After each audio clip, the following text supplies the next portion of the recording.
It's another edition of Time About the Movies, and today we're taking a look at the movies of December 6, 1991. We're only 4 weeks away from getting into a brand new year in 92, so today we got 6 movies to look at. Let's not waste any time, let's just jump right on into it. And speaking of 6, our first movie that we have here, the biggest new release of the week, is indeed a 6th film in the series, and that 6th film is, of course, Star Trek VI, The Undiscovered Country.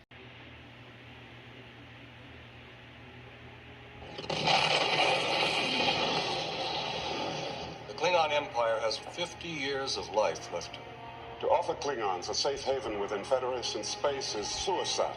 They're animals, Jim. They are dying. You, Captain Kirk, are to be our first olive branch. Me?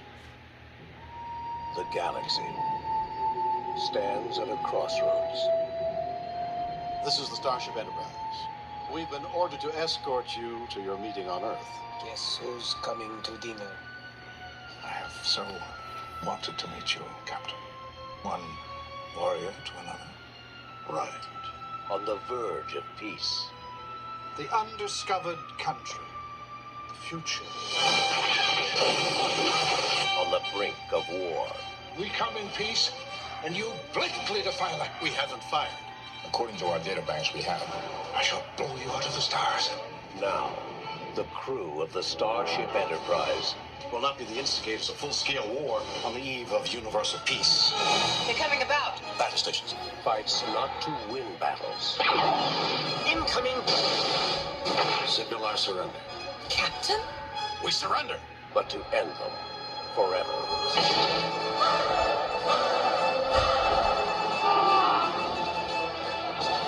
We would consider an attempt to rescue them an act of war.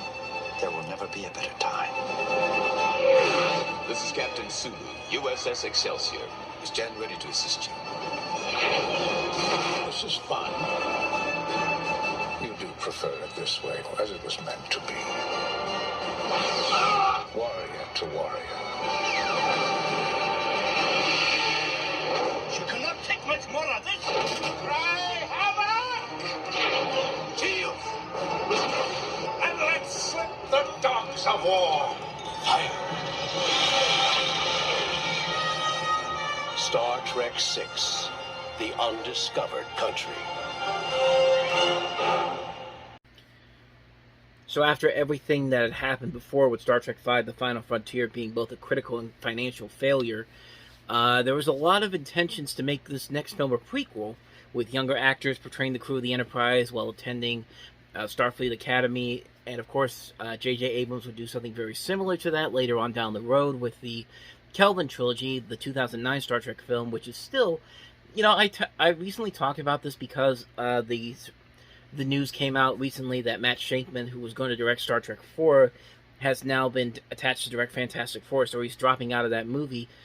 And really, all I can think about that is on that similar front, I would say that, honestly, that's the J.J. Abrams trilogy, I think, should just stay a trilogy, because they've had that fourth film in development since the last movie came out, Star Trek Beyond in 2016. And they keep saying they're going to keep doing it. It's still, as of this recording, still set for next Christmas 2023, but, I mean, honestly, if we don't ever see that movie, I'm not going to be that upset about it. I would say that you should do it, if you're going to do it, have a good script to it, or just stop doing the movies right now and just go on to focusing on the TV series, which the shows on Paramount Plus are actually pretty good right now. Star Trek Discovery, I know a lot of people have mixed opinions about it, but I like that show. Star Trek Picard has been very good. Star Trek Lower Decks has been surprisingly funny. There was Short Treks. There was this new show, Star Trek Strange New Worlds, I've been getting into, which has actually been really good, probably the best of the newer series. I'd say focus on those, and then later on down the line, reboot the movie series with a new cast and crew. I mean, do something different with it, but at this point, if we don't see the people from the J.J. Abrams movie again, I'm not going to mind it too much, because I think they did end it better on the note of Star Trek Beyond than they did with Star Trek Into Darkness. Star Trek Into Darkness, I think, is the weakest of that three-film series, but we're not talking about those movies yet. We're going back to the original Star Trek team, and of course, this is the last film featuring the entire crew. Everybody in here is of course, the original crew is in here for the last time, and there was they didn't really technically say that this was indeed the last adventure for the Star Trek team, because they said that for the 5th film as well, and of course, look how well that turned out. But I mean, when you look at the marketing for this, I think they really did know that this was indeed going to be the last time we were going to see these people together. I mean, the teaser trailer, which is one of the best teaser trailers ever, it's one that doesn't really get talked about a whole lot, shows all the clips from both the movies and the TV show in the Starship Enterprise, and it's a great teaser, and I want to show that right now. I'm just going to go ahead and show you that right now. For 1/4 of a century, they have thrilled us with their adventures, amazed us with their discoveries, and inspired us with their courage. Their ship has journeyed beyond imagination. Her name has become legend. Her crew, the finest ever assembled. We have traveled beside them from one corner of the galaxy to the other. They have been our guides, our protectors, and our friends. Now you are invited to join them for one last adventure. For at the end of history lies the undiscovered country.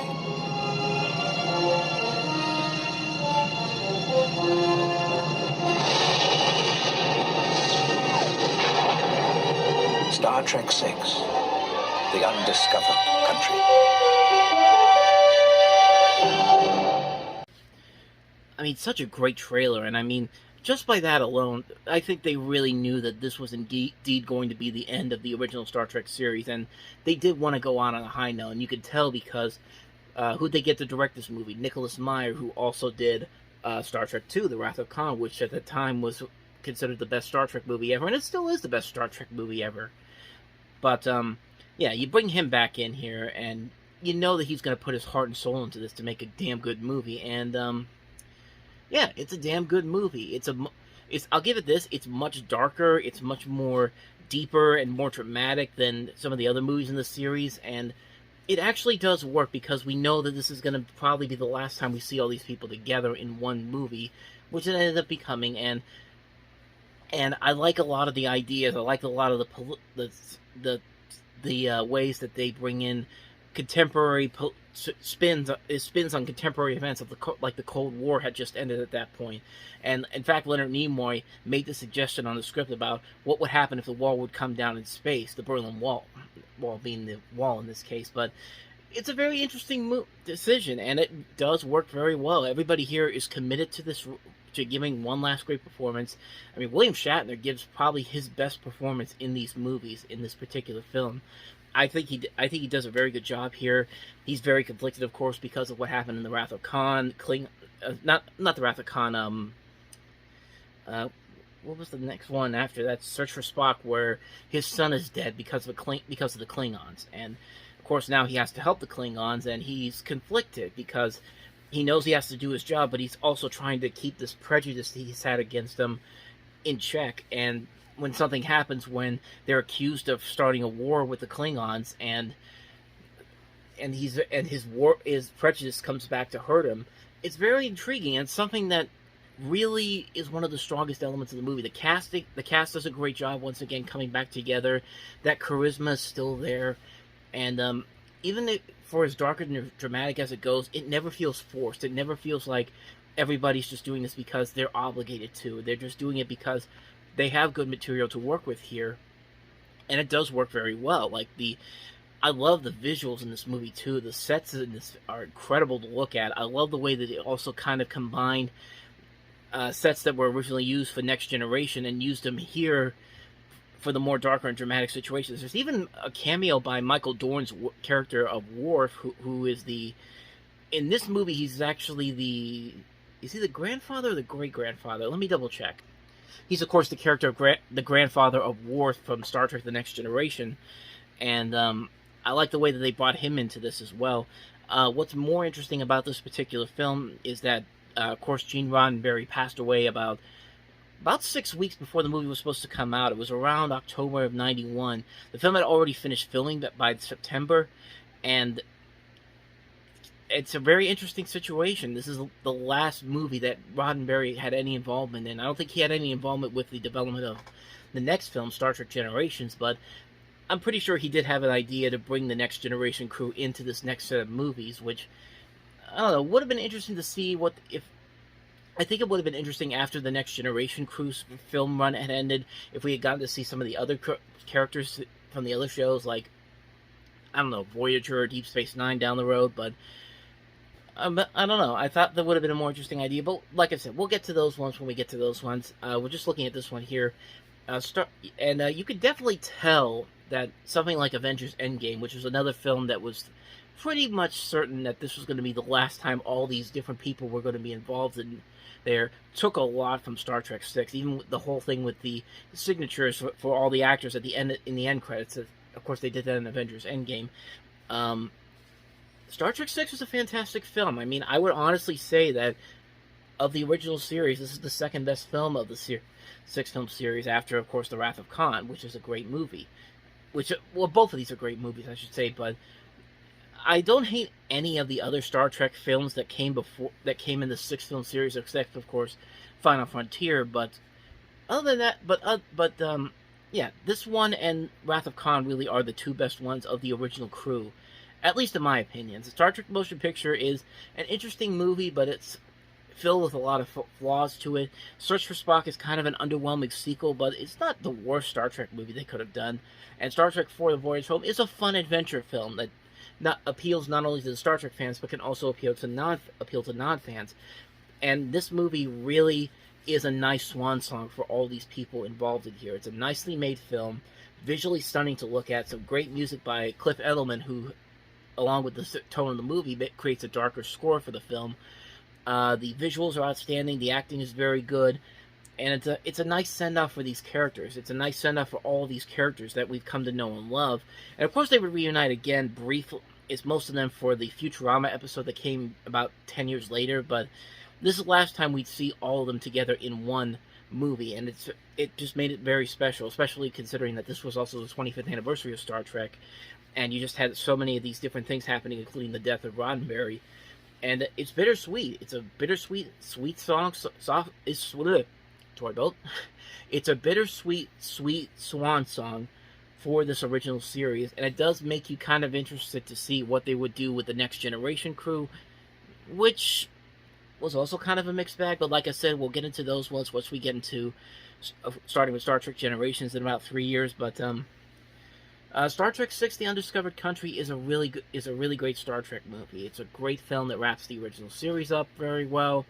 Can't recommend it enough. So that was the big new release, but there was also a lot of independent releases. So let's go ahead and dive through most of these real quick because I haven't seen most of them. So these are going to be very short reviews. So let's start with the first movie that we have here, and that is Hector Babenco's At Play in the Fields of the Lord. Sounds like something you would hear from a British person. It's at play in the fields of the Lord. I apologize for that.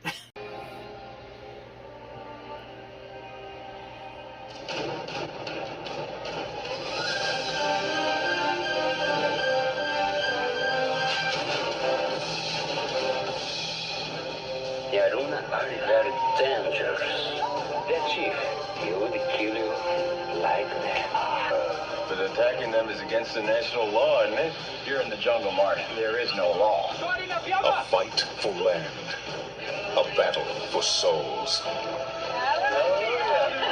A struggle for survival. And one man caught between two worlds. You're not a real Indian, and you never will be.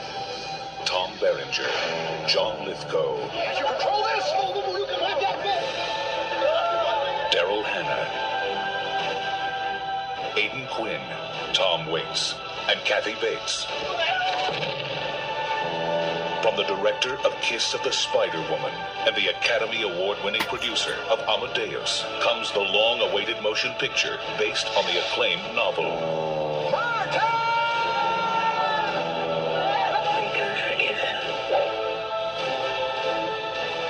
At Play in the Fields of the Lord.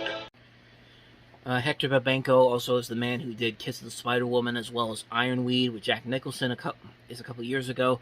This was his first movie after that, and it felt like they were trying to make the next big epic movie, but this is based off of a novel from Peter Masterson, which at the time was considered very unfilmable, but yeah, this producer Sal Zanitz, who was most known for making legitimately good adaptations of stuff that people thought really couldn't have been adapted very well. And and judging by this, it doesn't look terrible, but at the same time, it does very much feel like one of those Oscar bait type movies, like the movies that they're trying to just win as many Oscars as they can. And it feels very generic. It feels like and it also feels very preachy too, like an environmental film. Which coincidentally enough, James Cameron actually said that this movie was actually used as a reference for the Avatar franchise, which of course has a lot of similar feelings to it, like a similar style to it. But I mean, Avatar. Here's the thing: Avatar is a little bit better, but then again, I have to say this by saying that I haven't seen Avatar in a long time. I don't think I've seen it since it was in theaters last in 2009. So I can't really say if that's true or not. But hey, the movie's coming back out in theaters again next month, so I'll check it out again, see if it still holds up. But yeah, I can't really say too much about this particular film. Again, I haven't seen it. It doesn't look terrible, but it does look like an Oscar baity movie, in my opinion. So, with that said, let's go ahead and move on to the next movie, and that is Steven Soderbergh's Kafka.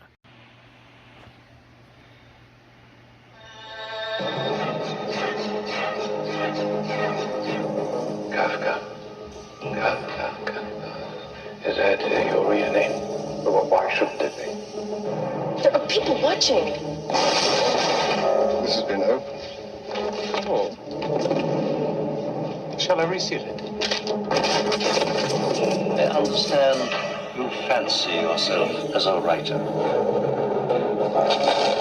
You should find a more athletic hobby.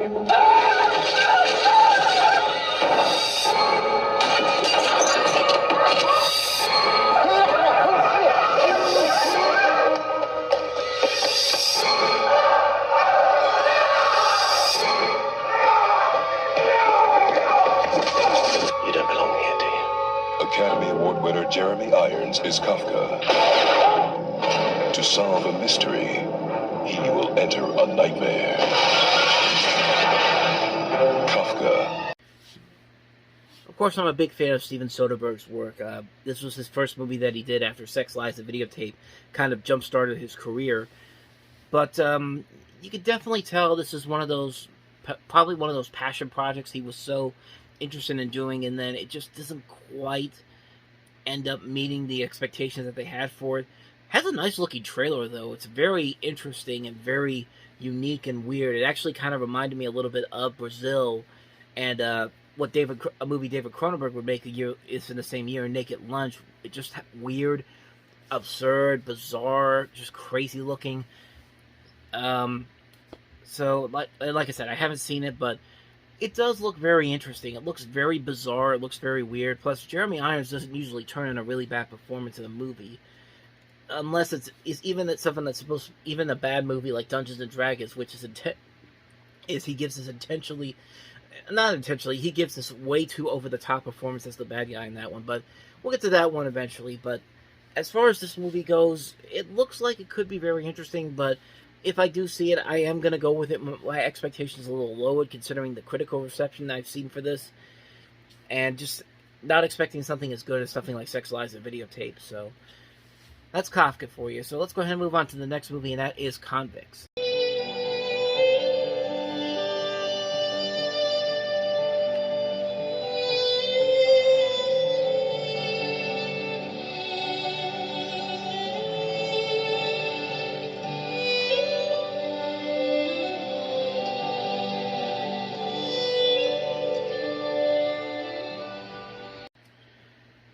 And that's pretty much everything you need to know about Convicts, apparently. Yeah. Couldn't find a trailer. I just found that one, and haven't really seen the movie, but I'll tell you the plot is that a boy works with convicts on the sugarcane plantation of a senile Civil War veteran in 1902 Texas, and it's based on a play by Horton Foote. So yeah, that's it. I don't have anything else to say on it. I mean, I couldn't find any clips without looking at the movie itself, which I didn't have really the time to, but I mean, it's got Robert Duvall and James Earl Jones in it, so it's got to be worth some merits. That's pretty much all I have for you. So let's go ahead and move on to the next movie, and that is Let 'Em Have.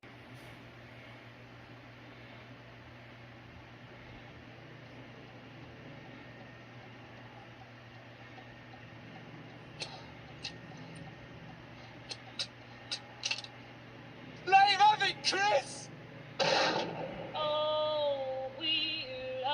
The year was 1953. A crime was committed that divided a nation and stunned the world. Two teenagers were accused of murder. The boy who pulled the trigger was too young to be punished for the crime. Derek Bentley was not. Let us turn to the fatal words of incitement. Hear that, things. Let him have it, Chris! Surely, let him have it, Chris. Let him have the gun, Chris. There's a lot of important people behind you, Derek. No one will hurt you, son. I won't let them. We're going to beat this thing, aren't we, Dad? See the pyramid. So yeah, definitely a lot more interesting than the last movie we looked at. You have an interesting cast here. Christopher Eccleston's in this, who also would later go on to become Doctor Who when they revived the show back in the 2000s. You got Tom Courtenay in here, Michael Gow from the Batman movies, Serena Scott Thomas, Clive Revill, Ian Cumberson, Peter Ayer, Eileen Atkins. The writers of this, Neil Purvis and Robert Wade, would later go on to write most of the modern James Bond movies. And the story is very interesting too. You've got the story. It's the story of Derek Bentley, Eccleston's character, who's convicted of the murder of a police officer by joint enterprise, and was hanged in 1953 under controversial circumstances. So, yeah, it could be a very interesting movie to look at. The cast has to be interesting. The writer has me very interested to see how this works out. It could be a pretty good movie. I've seen some good things about it. Might be something I definitely might check out. So that's pretty much all I have for you on Let 'Em Have It. So let's go ahead and move on to the last movie, and that is December. With the unbounding determination of our people, we will gain the inevitable triumph. So help us God. This is an honest-to-goodness real-life war we're going to be fighting, guys. But a fella's got to do what he's supposed to do. Captain America ain't going to save the day. It's up to us. Catching a ride on the old glory bus, eh? Is that the plan, Kip? I am not about to let you end up in some hellhole with artillery shells exploding over your head and you crying like a little baby. You're the little baby that does it. Prepare to defend yourself. There's bombs and bullets flying at you from all sides.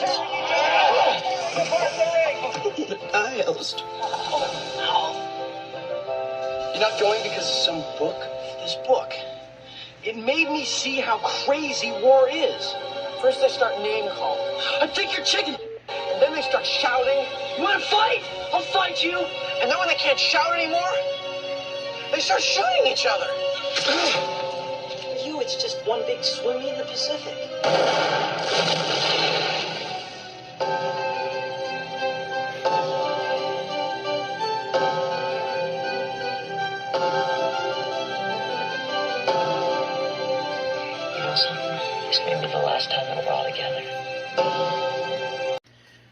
So as you can see, this takes place in December of 1941, 50 years ago at that point, when the Japanese bombed Pearl Harbor. You have 5 teenage boys at a New England prep school.